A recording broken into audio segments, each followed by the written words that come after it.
Mysteries were recorded in the Book of Enoch, but not included in the Bible. They were left outside the Bible we read today. No! Not again.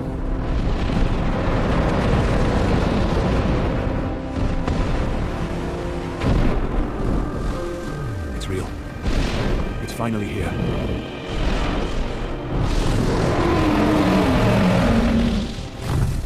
You know the story. Everyone does. A righteous man, a wooden ark, a world drowned in judgment. But the version you were told is not the version that was written. Before the first drop of rain ever fell, God spoke to Noah. Not just of water, not just of death, but of what lived beneath. Ancient things, forgotten things, beings that had walked the earth before mankind had a name for fear. God told Noah to seal the ark, not to keep the water out, but to keep them from getting in. The early texts described this warning in vivid detail, but those passages, they were removed, stripped from every canon, buried by men who decided the faithful were not ready for the truth. Then the rain came. It did not fall gently. It struck the earth like a punishment, violent, unrelenting, as if the sky itself had cracked open. The waters rose, first the valleys, then the hills, then the mountains. And as the deep places of the world were swallowed, the deep places answered. They came from below. Not fish, not whales, not any creature known to scripture or science. Vast, pale shapes, drifting upward through black water. Bodies twisted in ways that defied bone and sinew. Too many eyes, too many limbs, mouths that opened sideways. These were the Nephilim, the abominations, the cursed offspring of angels who had defiled the earth. And this was why God sent the flood, not merely to punish mankind, but to destroy what mankind had become entangled with. Noah stood at the edge of the ark and watched them surface, one after another, pale, writhing shapes breaking through the waves. And for the first time in his 600 years of life, he understood the full weight of what God had done. This was not salvation. This was extermination. On the seventh night, they found the ark.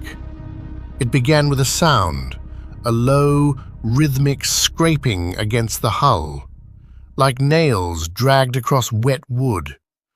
Then came the rocking, subtle at first, then violent. Enormous hands, grey, waterlogged, fingers too long, gripped the side of the vessel. The wood groaned under their weight. Beneath the surface, pale shapes circled like wolves around a dying fire. Eyes, dozens of them, glowed faintly in the black water below. Noah's sons held their wives.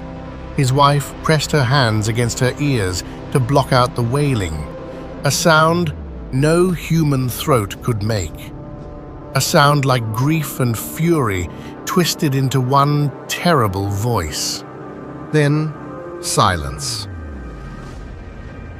And from the deep, something far larger rose. A skeletal figure, towering, impossibly tall, breached the surface.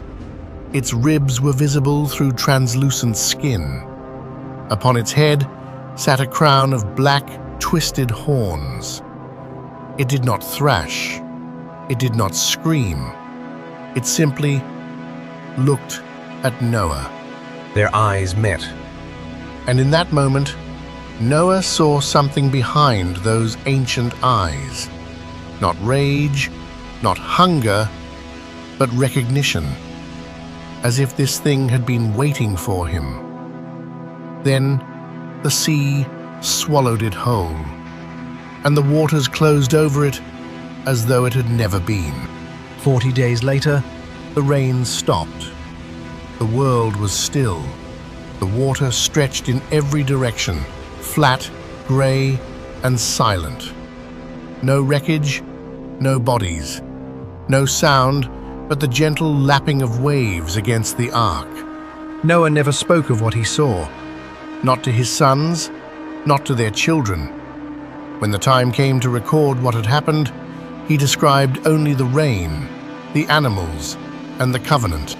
But the earlier accounts, the ones written by hands closer to the event, described everything: the creatures, the siege, the figure with the crown of horns. Those texts survived for centuries, until they didn't. One by one they were removed, declared apocryphal, burned, hidden in vaults beneath churches that no longer exist. The men who made those decisions believed they were protecting the faithful.